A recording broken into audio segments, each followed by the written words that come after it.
So I'm so thankful to be here. I'm not anybody famous. I live in Gaylord, so it's just really fun just to drive up here. It was beautiful this morning, and it's just great to be here with you. So I have told the story a couple times, and it's just a story to me that it really is a God story. But before I start, I always want to remember the other families that are involved. So I want to mention the Herbs, the Smiths, the Larsons, the Van Ryans, and the Felvers.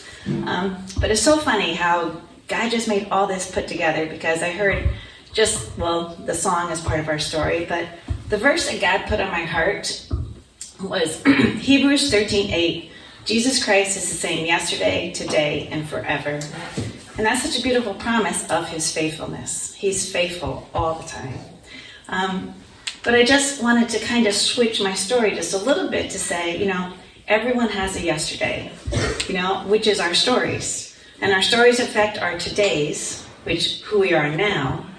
And our todays determine our forevers, which is our eternities. So as I share my story, which is God's story, I want you to think of your story. What was your yesterday? Where are you now today? And your forever to come.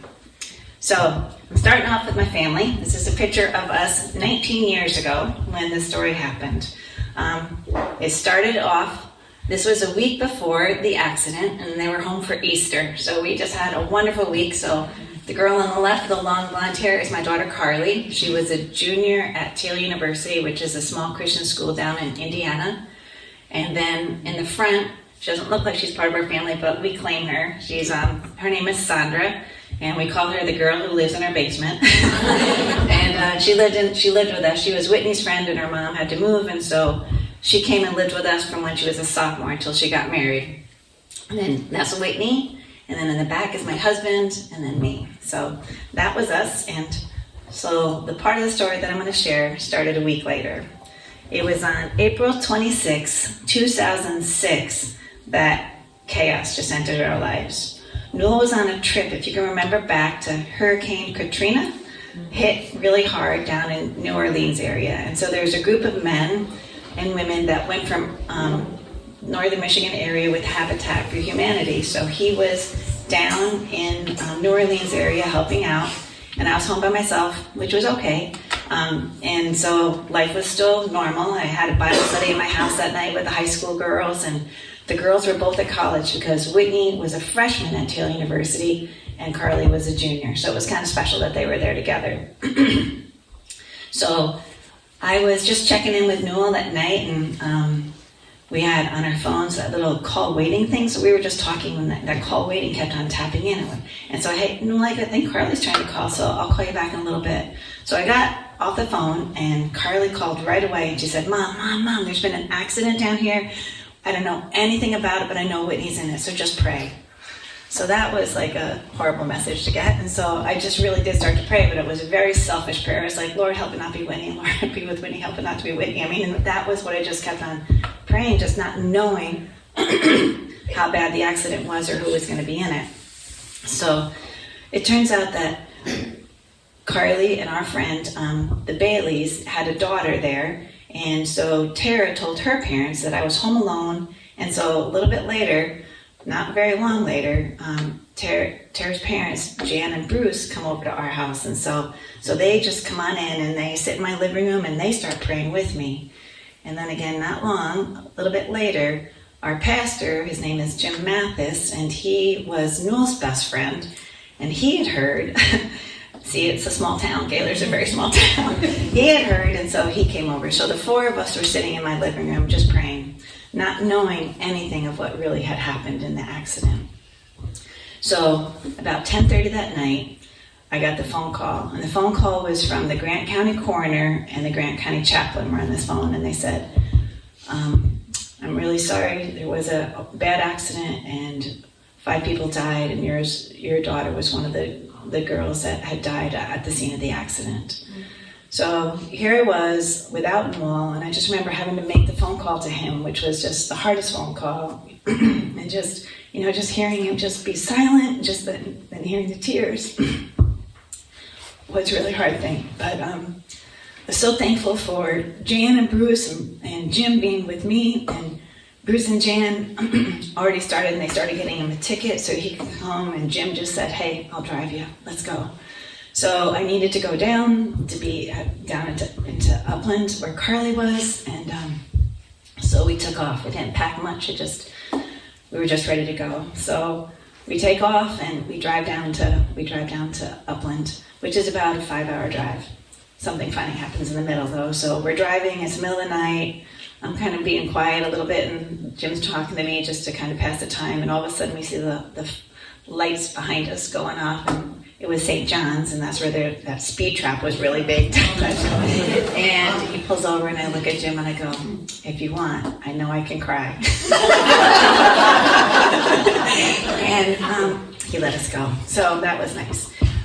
So we get down to Marion, Indiana, where the hospital was, and it was about 4 a.m. now, and it was just dead quiet. But we went in, and I said, is there anything that I need to do?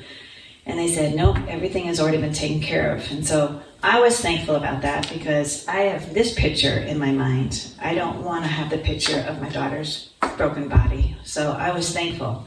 So we kept going down to Upland, which is just another 10 miles down the road, and my daughter was at a friend's house, and so even before I could get into the house, it was now about 5:30. There was a car waiting in the driveway, and we had lived in this little town of Upland, Indiana for 10 years when we first got married, and there was friends that had heard about it, and they were waiting for me in the parking lot just to give me a hug, and just to, not just me, but just to hug me and just to let me know that they're praying for me. So I just remember getting into the house, and there was Carly, and it was just so good just to snuggle in next to her, and we just cried, and it was just like she was exhausted. She had been at the hospital till probably like 2:30 that night, and they also, didn't ask her to ID the body or do anything like that. So she was just there, and she had come home. So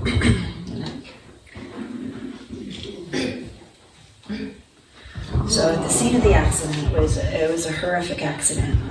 Just want to paint the picture so you can understand what had happened. So there was a truck driver, and he had fallen asleep, and he was carrying a really big load, and he went across the median and hit the van, and the van was filled with 9 people. They were just coming back. Thanks. They were just coming back from setting up for a banquet up in Fort Wayne for the university. So Whitney was helping to work her way through college, and so she had a job that she would waitress and set up banquets and things like that. So she was lucky enough, when she talks it, she was so lucky because they paid double because it was off campus, and she thought it was so great to be able to be on this trip. And so on the way home is when the accident happened. And immediately, everybody was just ripped off the side of the van. Everybody was thrown out of the van. 5 people died instantly, and 4 were injured. So one girl was thrown 50 feet up against a fence. Her body was broken. It was just a very bad thing, and they called right away for the ambulance has already come, but they had the helicopter come down from Fort Wayne. And it was just, they were under pressure just because of the severity of the accident. So they said they just grabbed the ID that was closest to the body. So they grabbed the ID, the purse, and they looked at it, and it was a girl with blonde hair, about 5'8", with blue eyes. And so that became the match, because they said they didn't have time to do everything else. They had to get this girl up to Fort Wayne. So the ID that was grabbed with the body of Whitney was the ID of Laura Van Ryan. So at that moment, Whitney became Laura. And then out of the people that had died when they were doing the IDs, one was the lady that was working, driving the van for the university. One was a boy. One was a girl with dark brown hair. One was a girl with blonde hair, but a little bit bigger. And one was a girl about 5'8" with long blonde hair. So the girl that had died became Whitney. So that's how the ID and the mistaken identity happened right at that moment. So we ended up that morning when I was at the house with Carly. They were going to have a prayer vigil at Taylor University at 9 o'clock in the morning, and I wanted to go, but I didn't want to go. I didn't want any attention. I didn't want anybody to know me, but I wanted to be there because I just needed that. And so Carly didn't want to go, and so she didn't, and she was exhausted. She stayed home, and so I went with Jim, and I remember just slipping into the side into the chapel, it's a big thing, and Taylor's a small school. There was about 1,500 kids at the college, but to have 5 die that night was a very, very big thing, and so there was a lot of people in the chapel that morning. And they were just doing a vigil, and what they would do, they had their screens up front, and they would just flash the name of one of the people that had died, and then everybody would pray. And they'd flash the next name, and everybody would pray. And so they were just doing that, and they also had the truck driver's name up there, and they would pray for the truck driver, and so different things. So it was just like a prayer time. And so when I saw what they were doing, I was like, oh, how am I going to handle this when I see my daughter's name go up on the screen? And it's just like, and when it did, it was just like so amazing, the peace that God just put over me, just knowing that everybody in that room was praying for our family at that moment, which was amazing. So he kind of slipped out after a little bit, and Newell had a flight that brought him right into flying into Indianapolis. So Jim drove Carly and Sandra, and Sandra's sister also came with us, and we went down to Indy to pick up Newell. And I just remember, I can just picture him still, you know, you can still see things in your mind, and I can just picture him coming down the escalator where we were waiting. And it was just like that hug, and it was just like so good to be together, because it was hard to be separated during all that time. So we ended up driving up to Taylor, and wanted to get Whitney's stuff to bring home. And so we pulled into Taylor, and it was about 3 p.m, and Whitney lived in this one dorm, and so we went into the back door, and there was a bunch of people in a prayer time there, so we got out of there, and we went through the laundry room to get into Whitney's room. And when we got there, Whitney's roommates were waiting for us, and they had packed everything up for us, which was just so nice. But the one thing that I still treasure to this day is Whitney was a freshman at Taylor, and she was a Christian when she went to Taylor, but it was at Taylor that God really became very real to her. And so she had been in a Bible study. Sorry, my voice gets crazy. Don't be sorry. So she had been in a Bible study, and with her roommates, and they were just studying. And so, like when you're an athlete and you come out of the locker room and they put that little saying above the door, so when you go out, you're like pumped up and ready to go. And she had put above her door in her dorm room, "Well done, good and faithful servant."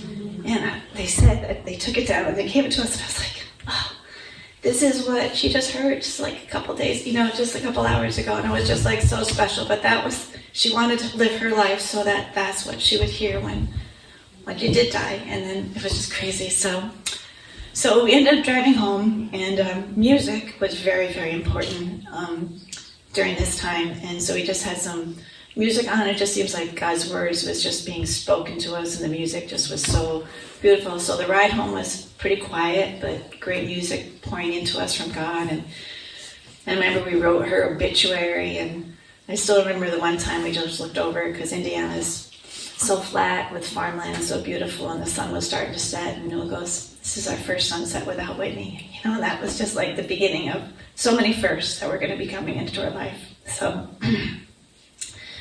when we got home, it was later that night, and we could just tell that our church family had been there. And they put a little mini Pepsi, little mini fridge stocked with Pepsi, and there was flowers on the counter and cards, and we had the regular phone, and it just had all these messages on it for us.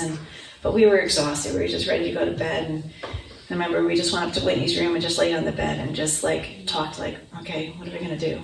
And we just prayed. And we made a plan to wake up at 8:30 and get things going tomorrow morning, because we had a lot of stuff to plan. So Friday morning at 8:30, we go downstairs, and we're getting ready to start the day. So you don't know this about me, but I'm pretty type A. I love checking things off my list. I am organized. I have a plan to do, and in my head I had a plan. We had a funeral to plan, and had no idea what to do or how to do it, but I just knew we had a lot of work ahead of us. So we had made arrangements already that we would have the funeral on Sunday. So this was Thursday night. So it's happening pretty fast. And so we had Friday to get everything done. Saturday was the viewing, and Sunday was going to be the funeral. And we chose the Sunday because, I was a teacher, and so I knew a lot of the teachers and people would want to come. Whitney had just graduated, and so she still had a lot of friends in town. And so instead of disrupting the schools on a school day, which would have been crazy and hard for everybody, we decided to have it on Sunday, which is God's day, which was great. So Friday morning's busy, and so we meet downstairs, we're ready to have some breakfast, and Carly goes, we need to pray for 2 hours this morning. And I almost laughed out loud. I was just like, in my head, I'm like, I don't even pray for 2 hours on a good day, Carly. I don't have 2 hours to pray this morning. I have so much to do. And so she said, but we're going to do it. And she gets a paper, and she writes it on the door, and she just puts it on the door. Don't come in until 11 o'clock. And so reluctantly, we go into the living room, and Carly gets Whitney's Bible out of the stuff we had brought home, and it was a new Bible that she had just received as a graduation gift from her youth group leaders, Dave and Carrie Beargray, and so she had taken that to Taylor with her. And Sandra went downstairs and brought up this little CD that just came out, and she said, I really want you to listen to this song. So we start off, and we listen to that song, I'll Praise You in the Storm. And that just broke everything down on me, and I could feel God just catching every one of my tears in his hands. It was just so real to me. It was just like softening me and taking away my agenda and just being ready to listen to him. So we started reading through the verses, and the verses that Whitney had underlined, it was like God just picked him out and put him there, so he was like speaking to us. And I couldn't find couldn't find her little card that had all the ones. We wrote them all down for the funeral, but I remember, for your love is better than life, therefore my lips will glorify you. That's Psalm 63:3, and then Psalms 23, surely goodness and mercy will follow me all the days of my life, and I will dwell in the house of the Lord forever. I mean, it was just like he was telling me these beautiful, not just me, but our family, these beautiful verses, and they were just like perfect for us. And when 11 o'clock came, I didn't want it to end. It was just like such a beautiful time of just hearing God speak to us and feeling his presence like I had never felt before. So we were just so thankful, because that's where we really felt God's peace. And Carly just shut that door to the chaos that was around us, and it didn't allow all the other people and things to influence the decisions that were going to be made ahead. So we did. At 11 o'clock, people started coming, and the planning started happening, and it all fell into place, and we were totally blown away by the support and love of our family and our town, and it was a beautiful funeral that we had for Whitney on Sunday. Well, Monday came along, and we had the internment, and our family was still here, but then family started to leave on that Monday, and everybody else on Monday, their lives went back to normal, but ours wasn't. Ours wasn't going to be normal again. And so I remember we had a couple days off, and but again, just it was getting really, used to that new normal, and it was just so different not having Whitney there. So Newell was the youth pastor at our church. We go to the Gaylord Evangelical Free Church, and he was a youth pastor. And so one of the traditions at our church was he would always take the seniors to New York City as their senior trip for the youth group.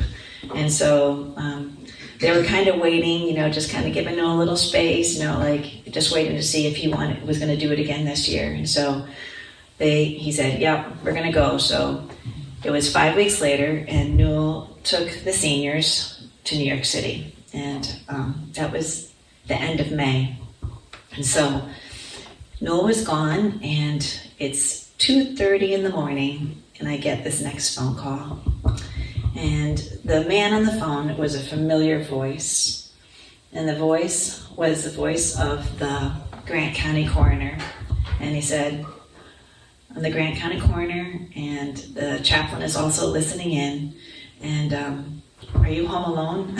And I said, no, my daughter's home. And he goes, could you please get her on the other line? So on the line. So I walked across, and Carly had just come home from Taylor, and Sandra was also home. She was a student at Grand Valley. And so Sandra's living in the basement, but I throw the phone onto Carly. I go, Carly, just listen, I don't know what's going on. And so I go downstairs, it says back to when you had the home phones, and I go downstairs to get on the main line. And so the man starts talking, and he says, we have reason to believe that your daughter's alive. And I just felt like somebody just punched me in the gut. And I was like, no, she's not. We buried her 5 weeks ago. And that's all that Carly needed to hear.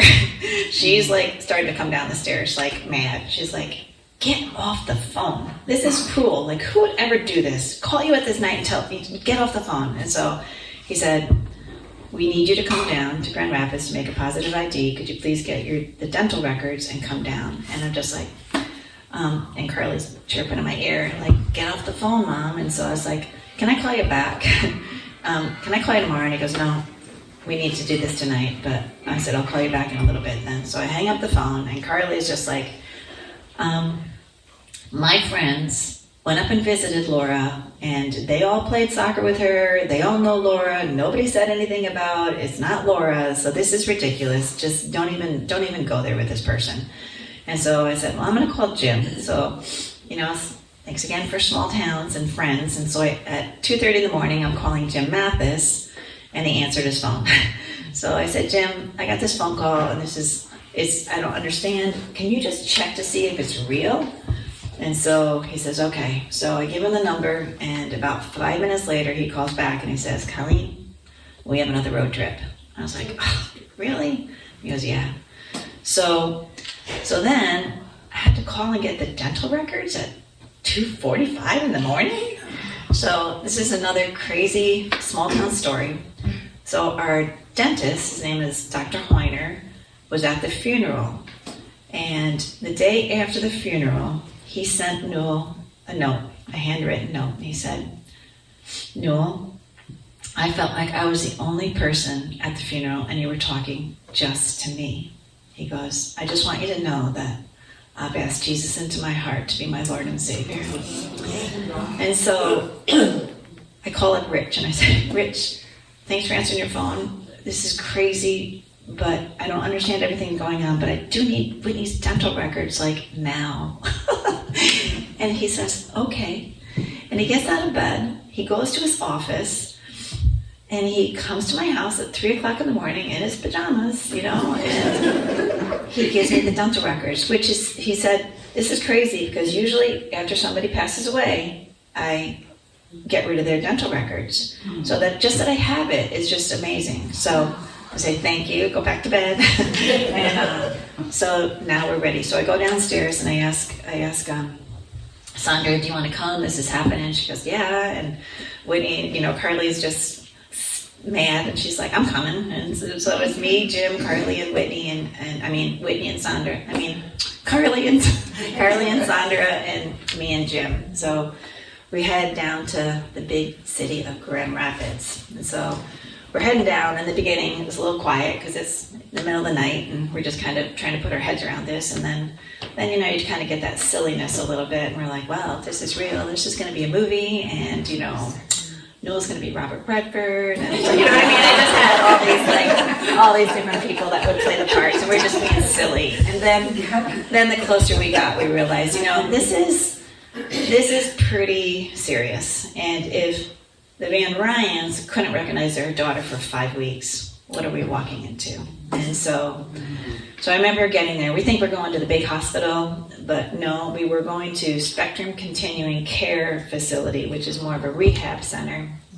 And so it was about 7 in the morning when we pulled up to the hospital, and the hospital administrator was there to greet us. And so we come in, and she brings us down this quiet little hall, and then there's this door that says Laura Van Ryan on it. And I remember just pushing the door open, and without a doubt, it was Whitney, without a doubt. And I just go, it's Whitney.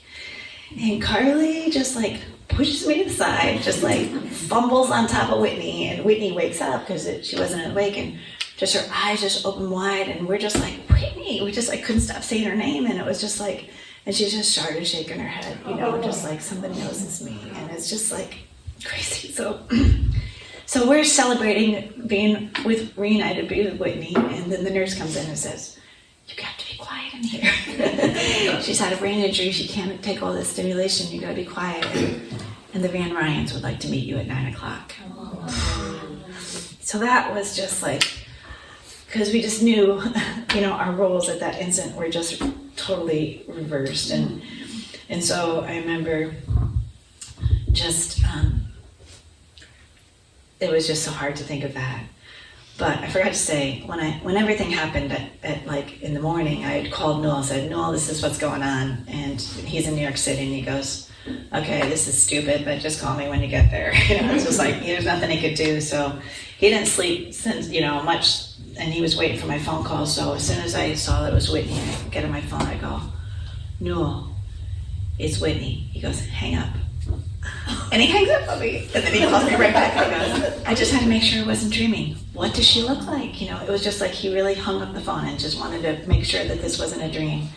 And he said, "What does she look like?" And I said, "She's as beautiful as ever." And it was just like, it was just crazy. So his side of the story is really funny too. So here he is in New York City. They had been out touring the city till really late that night, and so he's with a bunch of teenagers, and he's calling a meeting at 7:00, and they're like, "Okay, who did something?" You know what I mean? We weren't supposed to meet at 7:00, so they all he gets them all together for a meeting, and they said, and he goes, "Whitney's alive." And they kind of like Noel goes, they start looking at each other like, "Oh, Noel's cracking up." It's like something. And he goes, "No, really, there was a mistake in identity, and Whitney is alive." And they start like crying and cheering and clapping, and he goes, "So if it's okay, I'm gonna cut this trip a day short. We gotta go now. So get your bags packed." And they're like, it's okay, let's go." So there was like an adventure, and they all piled back into the church bus and started heading from New York City back to Grand Rapids. So Noel was driving all day and to get there. And so at 9:00, we go into just a little room to meet the Van Ryans. So I had never met them before. They had started a little blog for Laura because there were a lot of people that were interested in what was going on. So I had read the blog and known a little bit about Laura. And so I just felt horrible. And I remember just like walking in the room, and they come right over to me and they say, "We're so happy for you." And I was just like, I'm "I'm so sorry." It's just like the worst. And I remember Carly said, at that moment, our joy became their sorrow. It was just like such a hard thing. Because they had been with her for 5 weeks, 24/7 with her, taking care of her, loving her, fixing her hair, doing everything that was their daughter. They loved her so much, and it was just to have that taken away, to know that they had been taking care of somebody else's daughter that they don't even know, was so hard. So just the story of how that it came is a cool story with their daughter Lisa. So they have another daughter, Lisa, who was with her, and they had noticed things that were a little different, but the doctors had said, the girl that goes into the coma is going to be different than the girl that comes out of the coma. So everything that they had a question about, they could answer. Even in the beginning, they're like, "These aren't her clothes." Lisa goes, "She lives with 4 of the girls. They share clothes all the time." So check that one off the list. She has a belly button ring, which Whitney did. And so they said, "She just got back from spring break. Maybe that's what they did with her friends, So, so every little thing they just had this little answer for.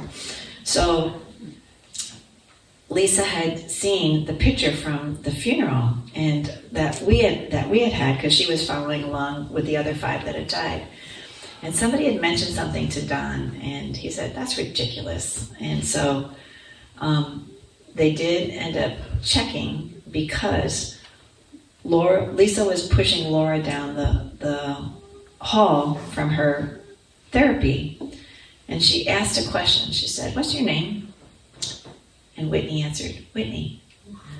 And she's like, "Why would you do that?" And the doctor said, "Well, maybe Whitney was the last person that she had seen. So that's, in her mind, that's where she's starting from. But then Lisa asked a question she knew Laura wouldn't know. She said, "What's your mom and dad's name?" And she said, "Newell and Colleen." So at that moment, she knew that that wasn't her sister and that it was Whitney. So that's when everything started, the ball rolling. So Don said to me, he goes, "You must think we're such idiots not knowing your own daughter."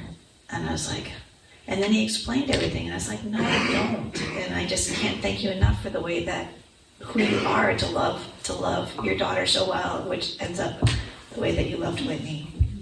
So we had a great meeting and kind of got to know each other and kind of almost developed a plan, because the media was really already starting to, there was media and trucks and everything outside the hospital at that point, and it was a very big thing. I mean, it was the front page of Google. It was just like, it was a really big thing. So we had to come up with a plan. And so Newell gets there that night, and I just the sweetest picture in my head again of Newell walking into the room. Whitney was laying in bed, and she just she sees Newell, and she like sits up in bed kind of mechanically and puts her arms out. Newell just runs over and just collapses into her arms, and then what she says was, "Home, go home." She just wanted to go home. And so it was very special. Well, we didn't get to go home for a long time. In fact, Newell and Carly had an internship in California for her college, but she ended up switching it and was able to get her internship near Grand Rapids, so she stayed right in the room with Whitney. We ended up staying in the room with Whitney for a little bit, but then the Van Ryans, who were from the Grand Rapids area, they had a friend that offered us his condo. He was on a mission trip for the summer, so he let us stay in their condo. And see, this is what the church is. It's not the building you go to. We have so many people here. This is the church. It's not a building. It's the people that love Jesus. And so they let us stay in his condo for the time that we were down there this summer. And our house, our friends and neighbors, cut our lawns, and we just stayed down there. And so we were there for the summer. And so Whitney went to therapy 3 times. Oops, did I miss it? Hold on, just there. So she went to therapies like 3 times, all day long. She had the occupational and the physical and the therapy, and then the speech therapy. So she was doing therapies and just trying to gain everything, because the biggest injury she had, a lot of bones were broken and different things like that, but the biggest injury was a brain injury. Her brain had snapped this back here, and so she took her first neuropsych exam, and she was severely mentally impaired. Like she couldn't put the line through the circle. She couldn't do some things that were just so simple. And so that was really big. And I just remember Dr. Walkus, he was a neuropsychologist, and he was so good. He told us this analogy that kind of helped us understand, because again, we didn't understand it, all the stuff he was talking about. He goes, just think if there's a forest and a hurricane came, and when the hurricane came, some of the trees were just ripped right off, the roots were just ripped out. Some of them were, toppled over and broken, some branches are down, and some of the trees were still there. Mm-hmm. And he said, but the sun's come out, and it's going to grow back into a forest, but it's just going to be a different forest. Mm-hmm. And we just remember thinking, wow, how long does it take a forest to grow? And it's going to be a different forest. What does this mean? What's Whitney going to be like, And so I remember going back to the room, and we just put our hands on her, and we just prayed, and it was just praying and crying for her future. Well, therapies continued, and 5 weeks later, she had her next neuropsych exam test, and this time she was an 8th grader, so there was big improvements, and she was feeling pretty smart. So physically, she's starting to heal a little bit. Her hair is starting to grow back a little bit, but she was an 8th grader. So it was the middle of August when they said, okay, she's reached all the different tests and things that she had to do to stay in this care facility and that we could take her home, which we were so excited to come home. And then they started saying, but the more you use your brain, the better, the quicker it heals. And like if we had that brain injury, we'd still be healing, because the older your brain gets, the longer it takes to heal. But she was young, only 19 years old, and so her brain was healing quickly. So they said, Taylor University has said that if she wants to come back, that they'd like to have her come back. And I'm like, oh my gosh, let her come home for a little bit, she can go back when she's ready. She's not ready. And Whitney goes, I want to go back to Taylor. I think it's because she lived with us all, summer in that one little room, just like, I need to go to Taylor. So we started to talk to Taylor, and they were serious, and they set up a program. They had somebody special just to be with Whitney, and it was just like she just took 2 classes. And again, it's like God's sovereignty over this, like how he puts different people in our life. We had a girl from Gaylord, and she was the first girl to go to Taylor. And she was now living down there. Her name's Jeanette Santansu. And she had gone to Taylor, and she used to babysit for Whitney and Carly. And she became a counselor, and her specialty was trauma. And she said, I would love to drive Whitney to every one of her therapies, because she was going to have therapies twice a week. So God had already lined stuff up way before anything had even happened. Like that's his big picture. So we decided, okay, we'll do it. Carly was going to be there. Whitney's would have Carly there, and Jeanette was there. So we sent her back to Taylor. She wasn't really quite ready for it, and didn't want. She's outgoing, but she had really, because of the accident, become very self-conscious, and she didn't want to be that girl, but that's where she was. Hey, there's that girl that was in the accident, and it was just like, that made her really uncomfortable, and her brain wasn't as quick. Like, she used to be very witty and funny, and she was like a couple seconds late to the punchline, you know what I mean? Like, she'd get it a little bit later, so she wasn't quite ready to go, and but she went, and she did her best. And it was Thanksgiving of that freshman, right before Thanksgiving, she took her 3rd neuropsych exam. And she called home so excited to let us know that she was a sophomore in college. And that was just like so cool. So, she was getting there, up there, but, this one conversation was really special between her and Carly. She was, she had been pretty smart and pretty athletic, and and everything had changed very quickly, that night of the accident. And so she was with Carly, and she was just having one of those days, and she goes, Carly, I'm just so different. I just miss the old Whitney. And Carly was just like so good. She said, I miss the old Whitney too, but I love the new Whitney, which just gave her the confidence just to keep growing into who God wanted her to be. So Whitney graduated from Taylor on time, which was amazing. And then it's just amazing how God continued to grow in her life. And so that's my yesterday. But I want to show you how our yesterdays affect our today. So each one of us was affected by this. And I can't believe that the story is 19 years old. And that she was 19 when it happens. Now she's 38 years old. And so I just want to kind of fill you in on what's happened in our yesterday to make our todays where we are. So, we're just glad that God doesn't stop right then.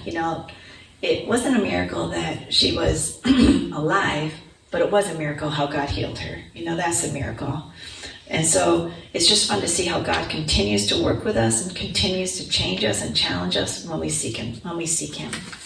So I'm going to start a little bit quicker now with some of our todays. So this is Whitney today. And we're just so thankful that she's been healed completely. She married Matt, who was one of her high school best friends, and he was there with her through the accident. So he kind of knows a little bit about the history. So that's Matt. He's from Gaylord also. They have 3 amazing kids. I have 3 grandkids. They're so fun. And Buddy the dog, who is the best. So Matt had been in the service, and they moved every 2 years, and a couple years ago he was able to he retired from the service with medical discharge, and now they live in Traverse City, which is so wonderful to have them so close. So they live in Traverse City. Whitney went on to get her master's in counseling, and she's a school counselor for a small school in Traverse City. And together they just bought a farm just like a couple months ago. They had 4 goats born last night. And it's kind of fun. This is all new to us, but we're having fun with it. And so they're serving God in the jobs that they've been given, and they're raising a family to know God, which is really cool. So Carly, when I say the word Carly, I follow it with only God. Because only God directs this girl's path. After she graduated, she went over to Africa to go to this. She had met this woman. She was really seeking God, and she went over to Africa, and she gave God her 20s. She said, "My 20s are my best, and I want to give God my best." So she went over to 20s to a mission school, and then ended up staying for the next 9 years. So she was there until she was 31 years old, when God shut the door of closing her visa. But while she was there, pretty amazingly, she started a nonprofit, and she took in street kids and that were addicted to drugs and orphaned, or abused, or whatever. And she started, getting people from Gaylord to sponsor them and different things, and sent them to school, but taught them about Jesus. And it was beautiful. So she came home from that, and what do you do after you've been a missionary for 10 years? Well, God said, go to law school. I'm like, what? So she went to D.C., and Matt's sister lived in D.C. at the time, so she lived in Alicia's basement. It just kind of follows along.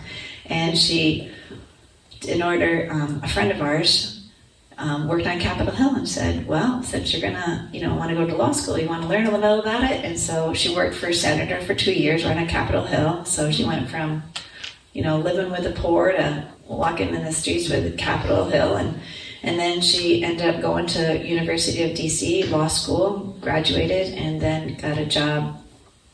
She worked in Flint for a year as a judicial clerk, which is like a really important thing, because you see everything and try everything. And then she went to a nonprofit for sex trafficking. And then she was invited to New York City to help with a prayer room in this church where some of her friends had attended. So she moved to Manhattan, and then she became an assistant district attorney in Queens. I'm like, who are you? But she didn't really like it that much. So she got a law degree, but she goes, I just want to be a missionary. And so she just got offered a job in Ann Arbor, and so she's living in Ann Arbor, and she's working for a law firm that does constitutional law and First Amendment rights. So she's there now, but every job, we're like, what is God doing? And she goes, I don't know, I just keep saying yes, and I keep getting these weird places. But so now she's in Ann Arbor, and we're so glad she's back. And but every place that she's lived, she's loved God and served others. And then there's Sandra. So Sandra, the girl who lived in our basement, she's the director of public health. She's a nurse, and now she was the director of public health. She is in Holland. She married Kyle, and he just became a senior pastor like last January. And they have 2 great kids, and they're loving and serving God in this busy season of their life. And on to Newells. This is still our today. So this is just a couple days ago. So us and the grandkids, and we were at a soccer tournament for the girls. And so he retired after 40 years of being a youth pastor. They said that he was like the oldest youth pastor alive. He never wanted to be a senior pastor. He just loved kids, and he just did such a good job. And he's still leading Bible studies, mentoring men, loving Jesus with all his heart. And he's the best husband and father and grandfather. And so then people love to know, and we love to share about Don and Susie.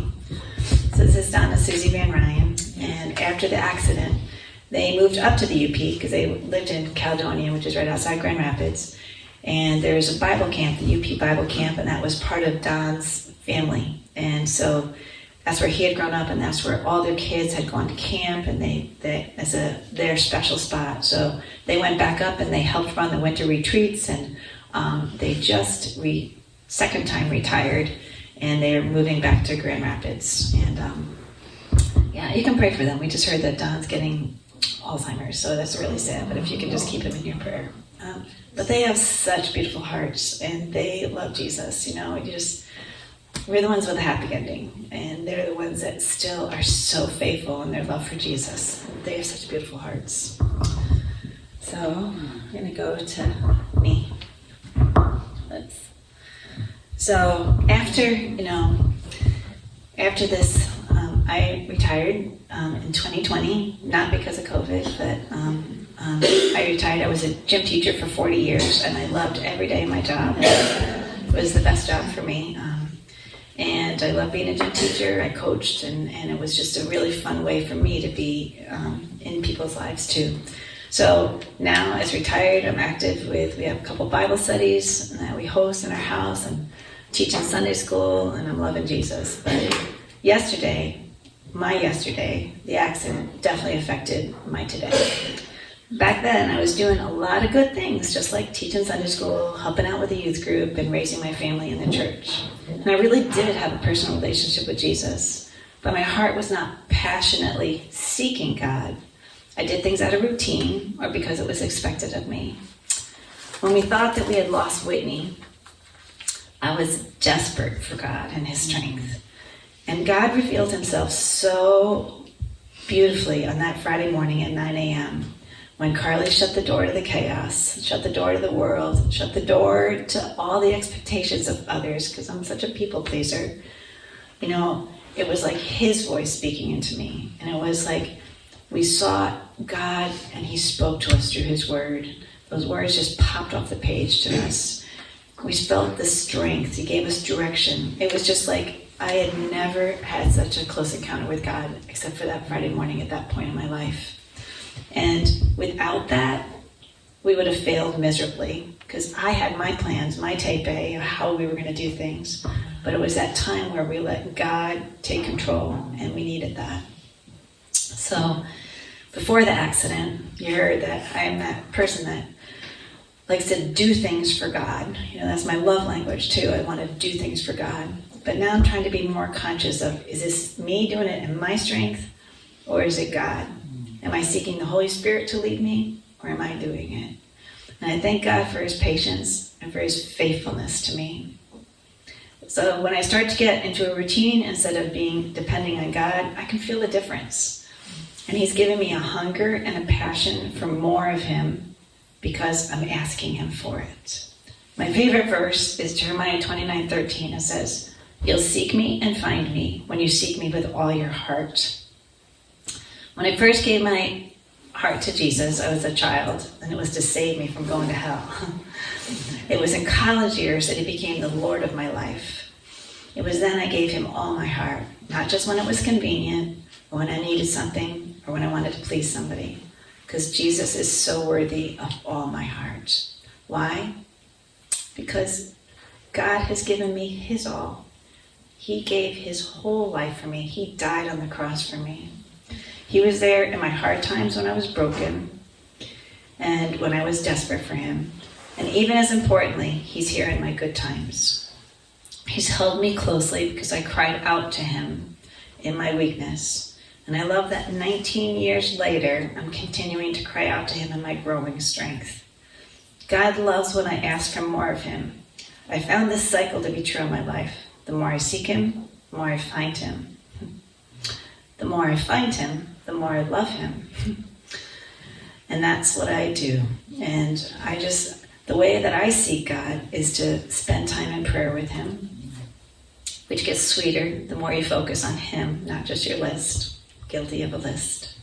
I spend time studying the Bible, which is his love letter to me, and to find out who he was and how he moves, what moves his heart. I spend time listening to him. I still have a hard time with that one. I'm still kind of hyper and I just want to do things, but I try to be quiet and listen to him, and I say yes when he asks me, and I trust him. I become involved in others' lives and love them in Jesus' name. And it's not a routine, it's an adventure now. And I could share so many adventures over the last 18 years, but I'm going to share one that just happened. So Carly just turned 40, and we wanted to do something special for her. And so this past August, as a family, we went on a family missions trip. And we saved all year. It's not like we're rich. We saved all year. I worked a job, and I saved all year so we could do this. And we went to Africa, to Mombasa, where she had started the home for street boys. So this is taken just a couple of lessons in August. And this is a reunion. Not everybody but was here at this day. But the boys that were 10 and 15 years old when Carly started the ministry are now 25 and 35 years old. Some of them are married and have kids. Some of them have kids and aren't married. Some of them are graduated from college, and some of them are back in the streets. I mean, not everybody, you can give them, but they have to make these choices of what they're going to do with what they're given. We had the most wonderful week together. So it was just a reunion. It was a family reunion with our Rafa family. And we watched, our grandkids got to go, and for our grandkids to see poverty, and how the kids that they met in the streets weren't any different from them then. It was so good for them to see that, but how you can rise above your living conditions and love Jesus wherever you are. So it was the highlight of our year, and we loved being with them and supporting and encouraging them, our Rafa family. But we turned out that we were so supported and loved and encouraged by them. While we're there, it definitely pushes you out of your comfort zone, but that's where Jesus shines. And it might look like this is not my comfort zone up here. I'm sweating. I'm nervous. I never get comfortable up here speaking, but I know that this is where God is asking us to do. And when we say yes to God, he gives us the strength. So I've talked a lot, about my yesterday and my today. But in the beginning, I asked you to think about your yesterday. Mine might have gotten a little bit more attention because of the uniqueness of the mistaken identity. But each one of you has a yesterday and a today and a tomorrow. So your story is just as important as mine. And so no matter where your yesterday was, God was with you. And even if you didn't know him, he was still there. And right now, he's wanting that personal relationship with you that will determine your forever. So, my forever. My forever is secure because of the decision I made to give my heart to God and live my life for him. I believe that I will spend eternity in heaven with God. And I want to just say that you too can have that confidence in your forevers. And being a teacher, this is something that just makes it so easy, because I say it's easy as ABC. A stands that you admit that you're a sinner, and I think that's probably pretty easy for each one of us to do. B stands for believing that Jesus came to this earth and he lived a perfect life with no sins and died on the cross for our sins. And 3 days later, he conquered death and rose from the dead, and that he now lives in heaven, is preparing a place for us to live with him for eternity. Romans 10:9 says, if you declare with your mouth that Jesus is Lord and believe in your heart that God raised him from the dead, you will be saved. The C stands for committing to live your life for him. If you've never made this decision and you want to give your heart to life to God, it's not just your heart, it's your life. There's ladies like Carolyn and Ellen that would love to speak with you. I'd love to speak with you because I don't want you just to keep it a secret. This is something that people want to know and encourage you and love you because it changes your life. So I just want to also challenge those people that are already Christians, like I was 19 years ago. You might feel like you're stuck in the routines of life, but I want you to take time to recommit yourself, because don't wait for a crisis to draw you near to God. He's wanting to be part of your everyday, normal, crazy life with 7 kids, wherever you are. It's just like we all have our stories. We all have our lives right now, and they can be busy and they can be crazy, and God wants to be part of them. So I just want you to know that he loves you so much, and I just want to pray right now from up here, just that we all have that more passion in our life. This is what I pray for every day, that we grow in our passion for Jesus, because he wants us to be in the fullness of his love, so that we can serve God and serve him wholeheartedly. Dear Jesus, I just thank you so much for this day with all these sweet women that, Lord, you know their yesterdays, and they're here today, and I just want to just pray that you are with each one of them, Lord, wherever they are spiritually, Lord, that you draw them in closer today, that you reveal yourself to them in a way that they've never felt you or known you, and they see who you are and how much you love them and how much you want to be part of their everyday. Lord, thank you for using this story so that I could come up and share, but most of all, thank you for being the God who loves us, that is faithful through our yesterdays, todays, and forever. In your name I pray. Amen. Amen.